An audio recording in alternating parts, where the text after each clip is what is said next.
The autumn rain fell steadily outside Harrison Manor, the sprawling estate that had been in my family for 3 generations. I sat in my father's study, watching droplets trace patterns down the leaded glass windows while my brothers, James and William, argued over who would get which piece of the family fortune. "The summer house in Martha's Vineyard is obviously mine," James declared, running his hand through his expertly styled hair. At 35, he was the eldest and had always assumed he'd inherit the lion's share. William, younger by 2 years, scoffed. "You barely visit." "I'm there every season with my family." I remained silent, fingers tracing the worn leather of Dad's old chair. At 28, I was the youngest, and in their eyes, the least worthy. Elizabeth Harrison, the daughter who'd chosen to study business instead of law or medicine, who'd moved away to find herself instead of staying to learn the family business, if they only knew. "Lizzie." James turned to me with his condescending smile. "You can have the cottage in Vermont. It's quaint, perfect for your lifestyle." The cottage in Vermont was the smallest of our family properties, worth maybe a fraction of the main estate. I bit back a smile, remembering the conversation I'd had with Dad 3 years ago in this very room. Mrs. Collins, our family lawyer's assistant, interrupted from the doorway. "The video conference is ready." I checked my watch, 2:55 p.m., right on schedule. The massive screen on the study wall flickered to life, revealing Margaret Collins, our family's lawyer for the past 20 years. Her silver hair was perfectly coiffed, her expression professionally neutral. "Good afternoon, Harrison family," she began. "As you know, we're here to discuss the distribution of your father's estate following his passing last month." Dad's death had been peaceful in his sleep, they said. The last time I'd seen him, just a week before, he'd winked at me over dinner. "Our secret's safe between us." "Now," Margaret continued, "I understand you've all had a chance to review the preliminary documents I sent last week." James nodded eagerly. "Yes. And I have some questions about the distribution percentages." "Actually," Margaret interrupted, "those documents were merely procedural. Your father left very specific instructions about how this meeting should proceed." William frowned. "What do you mean?" "The will is straightforward. The estate is to be divided between his children." "That's partially correct." Margaret shuffled some papers. "But first, we need to address the matter of Harrison Global Enterprises." Ah, here it came. I sat up straighter, watching my brother's reactions. "What about the company?" James demanded. "As the eldest, I naturally assume." "Harrison Global Enterprises," Margaret Cutton, "was sold 3 years ago." The silence in the room was deafening. I could hear the grandfather clock ticking in the hallway, counting down the moments until their world shattered. "Sold?" William's voice cracked. "That's impossible." "To whom?" "To Phoenix Capital Partners," Margaret replied, then paused deliberately, "specifically to their CEO." James laughed, but it had hysterical edge. "This is absurd." "Phoenix Capital? I've never even heard of them. Dad would never sell to strangers." "You're right," I said quietly, speaking for the first time. "He wouldn't." Both brothers turned to stare at me. I reached into my bag and pulled out a thick folder, placing it carefully on Dad's mahogany desk. "Phoenix Capital Partners was founded 4 years ago," I explained, my voice steady. "It's a private investment firm specializing in corporate restructuring and long-term wealth management, and I'm the CEO." The security cameras Dad had installed years ago would have captured their expressions perfectly.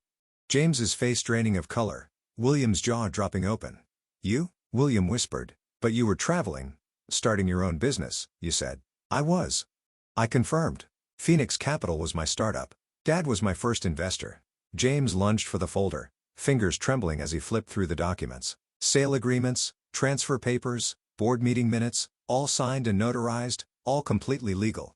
"This is a joke," he sputtered. "Dad would never." "You couldn't possibly." "Your sister," Margaret interjected, "spent 2 years proving herself to your father. She presented a comprehensive plan to modernize Harrison Global Enterprises and expand into new markets. While you two were fighting over corner offices, Elizabeth was learning every aspect of the business." I remembered those long nights with Dad, poring over financials, discussing strategy, proving I had the vision and capability to take our family legacy forward. He'd seen what my brothers never had, that my time away hadn't been aimless wandering, but careful preparation. "The company holdings," Margaret continued, "including all subsidiary businesses, real estate portfolios, and investment accounts, were legally transferred to Phoenix Capital Partners in 2020. Your father remained as chairman emeritus until his passing, but operational control has been with Elizabeth for the past 3 years." William collapsed into a chair. "But the estate? The properties?" I opened my laptop, pulling up the relevant documents. "The manor, the summer house, the properties in Europe, they're all owned by Harrison Global Enterprises, which means they belong to you," James finished, his voice hollow. "To Phoenix Capital," I corrected. Dad and I restructured everything. More efficient for tax purposes, you see. The rain had stopped outside, weak sunlight breaking through the clouds. Somewhere in the house, the housekeeper was probably preparing afternoon tea, just as she had every day for the past 30 years. But in this room, the world had tilted on its axis. Why? William asked. Why the secrecy? Why not tell us? I met his eyes steadily. Would you have accepted it, working for your little sister, taking direction from the one you always saw as the family disappointment? James stood up abruptly, his chair scraping against the hardwood floor. This isn't over. We'll contest it. The will. Actually, Margaret interrupted again. We should discuss the will now because your father left some very interesting conditions regarding your continued involvement with the company. I sat back watching my brothers' faces. They had no idea that this was just the beginning. Dad's real surprise was still to come, and I had front row seats to watch it unfold. The security cameras whirred quietly in their corners, recording every moment of this historic family meeting. Dad had insisted on keeping the footage for posterity, he'd said with that familiar twinkle in his eye. I touched the old leather of his chair again, feeling closer to him than ever. Ready when you are, Margaret? I said calmly. Let's tell them about Phase 2. Margaret adjusted her glasses and looked directly at my brothers through the video screen. Phase 2 of your father's plan involves a rather unique arrangement for your continued involvement with Harrison Global Enterprises. James was still standing, his perfectly tailored suit now wrinkled from nervous fidgeting. We don't need arrangements. This is our birthright. Actually, I interjected, pulling up another document on my laptop. You both signed away those rights 3 years ago. What? William leaned forward. We never signed anything. I turned my laptop around. Remember that stack of quarterly reports Dad had you sign? The ones you never bothered to read? Page 394 of each report contained a gradual transfer of your voting rights and company shares to Phoenix Capital. The color drained from their faces as recognition dawned. Dad had always insisted on them signing the quarterly reports, a tradition they'd dismissed as our father's old-fashioned way of keeping them involved in the business. That's fraud, James sputtered. Margaret cleared her throat. Everything was clearly stated in the documents. Your signatures were witnessed and notarized. Your failure to read what you were signing does not constitute fraud. I remembered Dad's words when we devised the strategy. Your brothers think business is about power lunches and corner offices. Let's see if they've learned to read the fine print. However, Margaret continued, your father did not wish to leave you destitute. He believed in second chances with conditions. She held up a thick envelope. This document outlines Phase 2 of the succession plan. Each of you has the opportunity to earn back a position in the company, along with a significant ownership stake.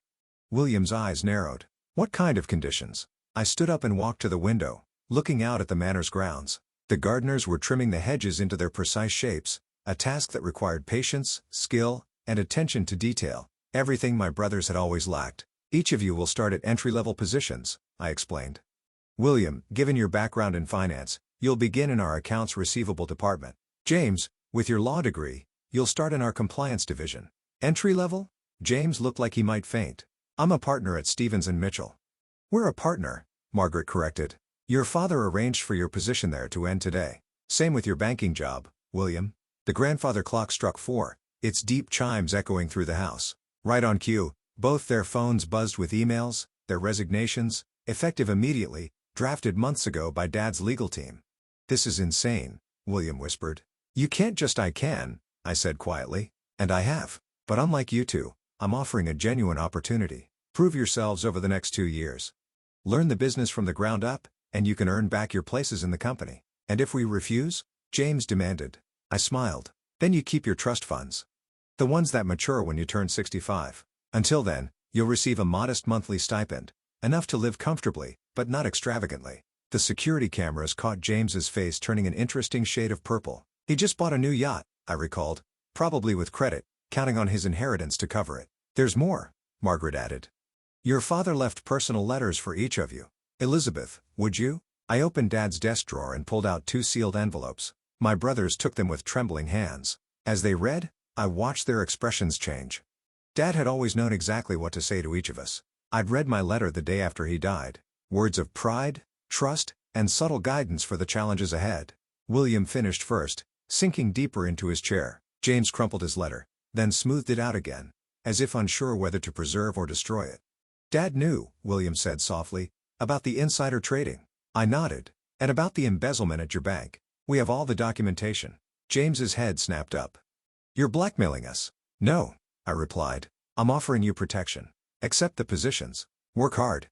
Learn the business properly, and those incidents never come to light.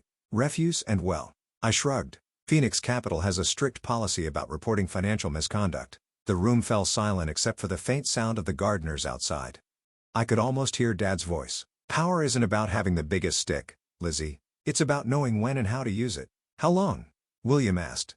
How long have you been planning this? I sat back in Dad's chair, feeling its familiar comfort. Remember when I left 6 years ago? You both laughed, said I was running away from responsibility. But I was learning. Harvard Business School, internships at top investment firms, building connections, creating Phoenix Capital from scratch. While we were, James trailed off. While you were coasting on the family name, I finished taking shortcuts, breaking laws when it suited you. Margaret cleared her throat. The employment contracts are ready for your review. You'll have 24 hours to decide. After that, the regulatory authorities will receive some very interesting documents. And if we prove ourselves, William asked, after 2 years, I opened another file on my laptop. Then you each receive 20% of the company's shares. I retain controlling interest, but you'll have real power, real responsibility. Earned, not inherited. Why? James's voice was barely a whisper. Why go through all this? Because Dad believed in legacy, I answered. Not just money and property, but values, ethics, real business acumen. He wanted his children to be worthy of the Harrison name, not just entitled to it. I stood up, gathering my things. You have 24 hours. The contracts are with Margaret. I suggest you read them carefully this time. As I walked toward the door, William called out, Where are you going? To the office. Unlike some people, I actually work for a living. I paused at the threshold. Oh, and James, call the yacht broker. You're going to need that money for rent. The security cameras recorded their stunned faces as I left. Outside, the sun had fully emerged, making the wet gardens glisten. I pulled out my phone and dialed a familiar number. Miss Harrison, my assistant answered. How did it go? Just as Dad predicted, I replied. Have the HR team ready tomorrow morning. I have a feeling we'll have 2 new entry-level employees to orient. And if they refuse, I smiled, thinking of the additional documents hidden in Dad's safe. They won't. Phase 3 will make sure of that. The real game was just beginning, and I had all the pieces in place. Dad had taught me well. Sometimes the best power play is the one your opponents never see coming until it's too late. Part 3. The next morning, Harrison Global Enterprises' Modern Glass headquarters buzzed with unusual energy. Word had spread quickly. The Harrison brothers were starting their first day of work in entry-level positions. I watched from my top-floor office as James's Maserati pulled into the parking garage, followed by William's more modest BMW. They'd shown up. Phase 3 could begin. They're here, my assistant announced to the intercom. Human Resources is ready for their orientation. Have them sent up here first, I replied. Minutes later, my brothers entered, both looking uncomfortable in business casual attire instead of their usual bespoke suits. James had dark circles under his eyes, and William's usual confident stance was notably absent. Sit. I gestured to the chairs facing my desk. The wall of windows behind me offered a spectacular view of Boston's financial district, a reminder of the power they'd lost and could potentially regain. Before you start orientation, I began, there's something else you need to see. I pressed a button and a hidden panel in the wall slid open, revealing a wall safe. Dad's private safe. William recognized it. But that was in his study. This is a replica, I explained, entering the combination. The original is still at the manor, but its contents were moved here last week. Inside was a single USB drive and another envelope. I inserted the drive into my laptop, and my father's face appeared on the large screen mounted on the wall. My children, Dad's recorded image spoke, looking exactly as he had a week before his death. If you're watching this, then everything has proceeded according to plan. James shifted in his seat. William leaned forward. Elizabeth, Dad continued, has proven herself beyond my highest expectations. But this was never just about finding a successor. It was about saving our family. The camera panned to show documents spread across his desk. James William, I know about everything. The insider trading, the embezzlement, the attempts to undermine your sister when she tried to introduce modern practices to our company. My brothers paled. There was more they hadn't told me clearly. But I also remember you as children. William, who cried when his pet fish died and insisted on a proper funeral. James, who gave his allowance to a homeless man and tried to hide it from us. You weren't always driven by greed and entitlement. Dad's eyes seemed to stare directly at them through the screen. That's why I agreed to Elizabeth's plan. Not just to protect our company, but to save you both. Your plan? William turned to me. I nodded. Phase 3 was my idea. Dad modified it, but the core concept was mine. On screen, Dad held up a familiar document. This is the real inheritance document. Elizabeth doesn't just control the company. She controls your futures, but not as a punishment, as an opportunity. He smiled sadly. Your sister understands something you both forgot. True wealth isn't in bank accounts or property deeds. It's in the relationships we build, the trust we earn, and the legacy we leave. James wiped his eyes quickly. William stared at his hands. So here's the final twist, Dad continued. Elizabeth has full discretion over your employment conditions. She can modify them, accelerate them, or terminate them. But there's one condition even she can't change. I opened the envelope from the safe and spread out the contents. Family dinner, I said quietly. Every Sunday. Mandatory attendance. No business talk allowed. Because, Dad's recording continued, you need to remember how to be a family again. Elizabeth will lead the company, but she needs her brothers, not as employees, but as family. The screen went dark. In the silence that followed, I could hear the faint of the office air conditioning and the distant sound of traffic below. There's more, I said, pulling out final documents. If you successfully complete 1 year, not 2, of genuine effort in your positions, you'll each receive 15% of company shares. Another 10% will be held in trust for your children. Our children? William looked confused. Your future children? I clarified. Dad believed in planning ahead, way ahead. James stood up and walked to the window, his reflection ghost-like against the bright morning sky. All this, it was never about punishing us, was it? No, I replied. It was about saving you, saving us as a family. William joined his brother at the window. We were horrible to you, Lizzie. All those years, you were. I agreed. But you're still my brothers. And Dad believed you could change. And you. James turned. Do you believe we can change? I stood up, joining them at the window. Below, the city was fully awake now. People rushing to their offices, living their lives, pursuing their dreams. I believe, I said carefully, that this company needs more than just my vision. It needs your legal expertise, James, properly applied this time, and your financial acumen, William, used for growth, not personal gain. But first, I continued, we need to rebuild trust, starting with Sunday dinner. Where? William asked. The manor? I smiled. My place. I make a mean lasagna, and I have pictures from my Harvard graduation that you never attended, plus evidence of all your childhood embarrassments that Dad secretly saved. James actually laughed. A real laugh, not his usual condescending chuckle. You're gonna hold those over us forever, aren't you? Of course, I am a Harrison, after all. The next few months weren't easy. James struggled with taking orders from younger colleagues. William had to relearn basic accounting practices he'd skipped over in his rush to the top. But slowly, things began to change. Sunday dinners became a genuine time for reconnection. Between mouthfuls of lasagna and embarrassing childhood stories, we rediscovered what it meant to be siblings, not just business rivals. 6 months in, I called them both to my office again. They entered cautiously, but with more confidence than that first day. The board is impressed with your progress, I began, especially the ethics committee. Is this about the shares? William asked. It hasn't been a year yet. No, I smiled. This is about phase 4. There's a phase 4. James groaned. Dad's reaching from beyond the grave again. I laughed. Actually, phase 4 is mine. How would you both feel about joining me in a new venture? Something separate from Harrison Global, but complementary. A chance to build something together as equals. Their faces showed surprise, then interest. We spent the next 3 hours discussing possibilities, arguing good-naturedly about business models and market strategies. It felt right. 1 year to the day after that first inheritance meeting, we gathered in Dad's old study. The security cameras were still there, silent witnesses to our family's transformation. I have something to show you, I said, pulling up the footage from that dramatic first meeting.